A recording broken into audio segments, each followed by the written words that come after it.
लखनऊ की सड़कों पर हजारों समर्थकों के साथ रोड शो करने के बाद राजनाथ सिंह ने भी अपना पर्चा दाखिल कर लिया है। इस दौरान दो राज्यों के मुख्यमंत्री उनके साथ मौजूद थे। यूपी के सीएम योगी आदित्यनाथ और उत्तराखंड के मुख्यमंत्री पुष्कर सिंह धामी रोड शो से लेकर नामांकन दाखिल करने तक राजनाथ सिंह के साथ रहे। राजनाथ सिंह लखनऊ में लगातार तीसरी बार चुनावी मैदान में है। इस बार हैट्रिक लगाने की वो तैयारी में है। मौका खास था और इसकी तैयारी भी पूरे जोर शोर से की गई थी। रोड शो से पहले राजनाथ सिंह ने भगवान का आशीर्वाद दिया। रोड शो शुरू होने से पहले राजनाथ सिंह हनुमान सेतु मंदिर पहुंचे, भगवान शिव का जलाभिषेक किया और फिर हनुमान जी से आशीर्वाद लेकर उन्होंने अपने रोड शो की शुरुआत की। राजनाथ सिंह ने जिस गाड़ी पर सवार होकर रोड शो किया उसे लखनऊ विकास रथ का नाम दिया गया था। इस रोड शो के दौरान इस रथ की कमान यूपी के सीएम योगी आदित्यनाथ ने संभाल रखी थी। योगी के एक हाथ में कमल और दूसरे हाथ में माइक था।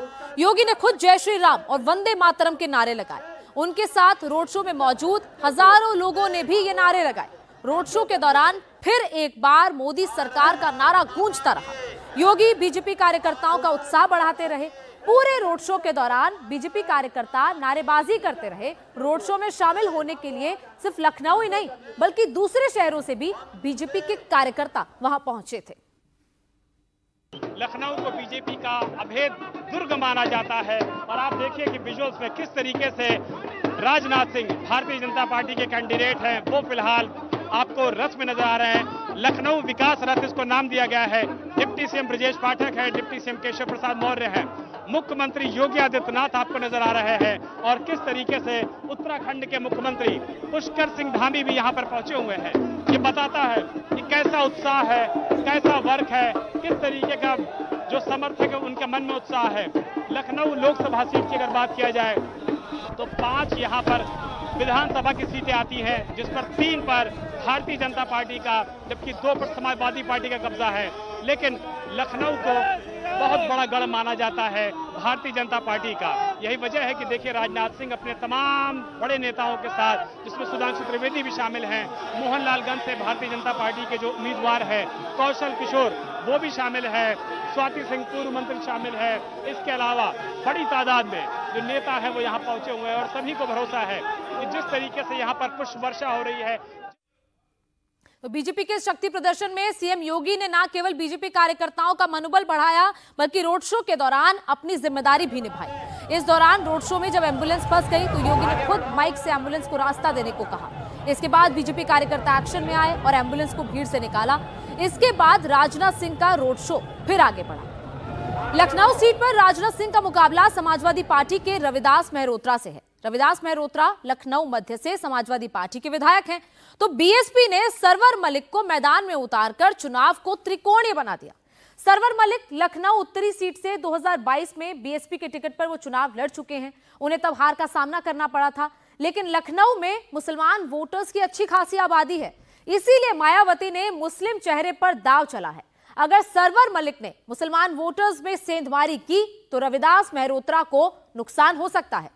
लखनऊ की सीट एक समय कांग्रेस का मजबूत गढ़ हुआ करती थी, लेकिन पिछले 33 सालों से यहां पर बीजेपी नॉट आउट है।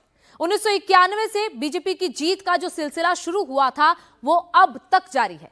इस सीट पर पहली बार कमल अटल बिहारी वाजपेयी ने खिलाया था। अटल जी पहली बार लखनऊ सीट से 1991 में चुनाव जीते। इसके बाद लखनऊ से उनका ऐसा संबंध बना कि वो लगातार 5 बार चुनाव जीतते गए। यह सिलसिला तब टूटा जब अटल जी ने 2009 के चुनाव से खुद को अलग कर लिया। 2009 में अटल जी की जगह लालजी टंडन बीजेपी के उम्मीदवार बने। अटल बिहारी वाजपेयी की उस समय लखनऊ में ऐसी लोकप्रियता थी कि लालजी टंडन ने वाजपेयी के नाम पर वोट मांगे। उनकी खड़ाऊ लेकर वो प्रचार किया करते थे और यहां से वो चुनाव जीत गए। फिर 2014 और 2019 के चुनाव में राजनाथ सिंह लखनऊ से भारी मतों से जीते और इस बार वो हैट्रिक लगाने की तैयारी में है। 1991 के बाद लखनऊ में बीजेपी की पकड़ इतनी मजबूत हो चुकी है कि विपक्ष को यहां मजबूत उम्मीदवार ढूंढने में परेशानी होती है। 2014 के चुनाव में कांग्रेस ने राजनाथ सिंह के सामने रीटा बहुगुणा जोशी को खड़ा किया था। राजनाथ सिंह ये चुनाव करीब 2.25 लाख वोट से जीते थे। 2019 के चुनाव में राजनाथ सिंह की जीत का मार्जिन और ज्यादा बढ़ गया। तब उन्होंने समाजवादी पार्टी और बसपा की उम्मीदवार शत्रुघ्न सिन्हा की पत्नी पूनम सिन्हा को करीब 3.5 लाख वोटों से हराया था। कांग्रेस के प्रमोद कृष्णम तीसरे नंबर पर रहे थे। लखनऊ सीट पर विपक्ष को आखिरी जीत 1989 में मिली थी। तब जनता दल की टिकट पर मानधाता सिंह चुनाव जीते थे। इसके बाद लखनऊ में अटल युग की शुरुआत हुई, जो 1991 से शुरू होकर 2004 तक जारी रही। इस दौरान वो लगातार 5 बार चुनाव जीते। हर बार अटल बिहारी वाजपेयी के खिलाफ उम्मीदवार बदलते रहे, लेकिन नतीजों का ट्रेंड वो नहीं बदला। 1991 में अटल बिहारी वाजपेयी ने कांग्रेस के रंजीत सिंह को हराया। 1996 के चुनाव में उनके सामने राज बब्बर थे। तो 1998 में समाजवादी पार्टी ने अटल जी के खिलाफ मशहूर फिल्मकार मुजफ्फर अली को उतार दिया। 1999 में जब अगला चुनाव हुआ तो विपक्ष का उम्मीदवार फिर से बदल गया।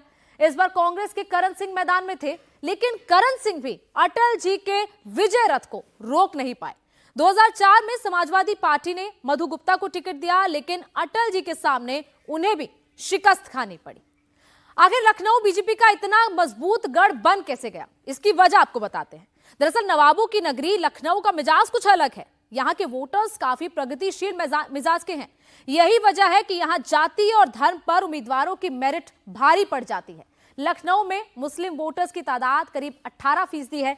यहाँ मुस्लिम वोटर करीब 3 लाख हैं। इसके बावजूद बीजेपी आसानी से जहां से चुनाव जीतती आ रही है। ये सीट बीजेपी के लिए इतनी सुरक्षित बन चुकी है कि यहाँ पर ना तो साइकिल रेस लगा पाती है और ना ही मायावती का हाथी अपना दमखम दिखा पाता है। लखनऊ में विपक्ष को बीजेपी उम्मीदवारों के खिलाफ उम्मीदवार ढूंढने में तक परेशानी होती है। कई बार विपक्ष को बाहरी उम्मीदवारों का सहारा लेना पड़ा। इस बार रविदास मेहरोत्रा मैदान में है, जिन्होंने लखनऊ में ही सियासत की है। देखना यह है कि क्या वो राजनाथ सिंह को हैट्रिक लगाने से रोक पाते हैं, क्योंकि आज राजनाथ सिंह के रोड शो में बड़ी संख्या में मुस्लिम समुदाय के लोग भी पहुंचे और राजनाथ सिंह की जीत का दावा भी किया। देखिए और भी लोग आ गए हैं। बताइए, आपकी बार 400 पार का आपने नारा दिया है, ये वजह क्या है, किस वजह से ये नारा दिया? नारा ये है, इस हुकूमत में एक भी सांप्रदायिक हिंसा नहीं घटी है। पिछली हुकूमतों में आपको ज्ञात होना चाहिए, उत्तर प्रदेश में जितनी 403 विधानसभा नहीं होते थे, उससे ज़्यादा दंगे होते थे। तो स्वच्छ वातावरण, अच्छी सरकार, सबका साथ, सबका विकास। और रहा आज का नामांकन का दिन, तो श्री राजनाथ सिंह के ऊपर एक भी कोई आरोप नहीं लगे आज तक, चाहे वो 2 बार उत्तर प्रदेश की हुकूमत में मुख्यमंत्री रहे हों या पार्टी के सर्वोच्च पद पे राष्ट्रीय अध्यक्ष रहे हों। कभी भी आपके ऊपर कोई भी आरोप नहीं लगा। अल्पसंख्यक समाज का पूरा समर्थन मिल रहा है बीजेपी और राजनाथ सिंह को। लखनऊ लोकसभा सीट से श्री राजनाथ सिंह जी को पूर्ण बहुमत मुस्लिम समाज का, अल्पसंख्यक समुदाय का पूरा समर्थन, सहयोग, सब कुछ है। लेकिन अखिलेश जी तो बोलते हैं कि अल्पसंख्यक समाज का पूरा वोट समाजवादी पार्टी को मिल रहा है। उन्हीं कथाकथित कुछ प्रदेश के नेताओं के द्वारा एक विशेष समुदाय को डरा धमका कर कि वो आएंगे तो ये हो जाएगा वो। अब जरा आपको लखनऊ लोकसभा सीट के समीकरण पर नजर डलवाते हैं। लखनऊ लोकसभा सीट में विधानसभा की कुल 5 सीटें हैं। इसमें से 2 सीट लखनऊ मध्य और लखनऊ पश्चिम पर समाजवादी पार्टी का कब्जा है। बाकी की 3 सीटें लखनऊ कैंट, लखनऊ उत्तर और लखनऊ पूर्व पर कमल लहरा रहा है। लखनऊ में ओबीसी वोटर्स की संख्या करीब 5 लाख है, जबकि SC/ST वोटर्स 3.5 लाख हैं। इस सीट पर सवर्ण वोटर भी काफी अहम है। करीब 3.5 लाख राजपूत और ब्राह्मण वोटर किसी उम्मीदवार की जीत हार में बेहद अहम रोल अदा करते हैं। तो 2 लाख कायस्थ वोट और 1 लाख वैश्य वोटर्स को भी कोई पार्टी नजरअंदाज नहीं कर सकती है।